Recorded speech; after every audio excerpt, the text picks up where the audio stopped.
But are you on the clock for how long you're going to do the Masters?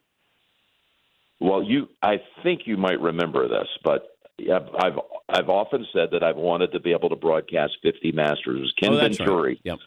who put that in my head when I was riding back to the compound in a golf cart driven by Mr. Venturi. In 1986, we just watched Jack Nicklaus win that epic, historic six-green jacket, and he makes this amazing comment to me. He says, "Young man, how old are you?" And I said, "I'm 26. He says, "I think someday you'll be the first to ever say they broadcast 50 Masters, but you'll never live to see a day better than this around Augusta." And right there, he didn't know it. He just set my goal. He basically gave me the game plan for my career.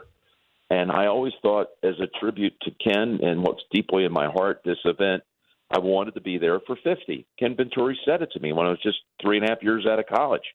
So I'm making this speech, Dan, a few years later, well, actually many years later, in L.A., and Ken and Jack Whitaker introduced me, as bizarre as that sounds. They're my presenters.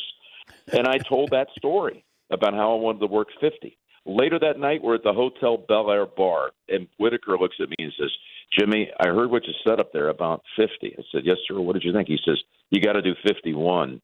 I said, "Why?" He said, "You do the math on it. Your 51st Masters will be the 100th playing of the Masters." And one of the sweetest things anyone's ever said, he said, "I think you need to be there for that. And I think Augusta would like to have you there for that, to be able to cross one century into the start of the second."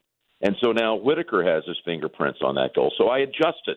So I want to be here until at least 2036, God willing, and have a chance to do that.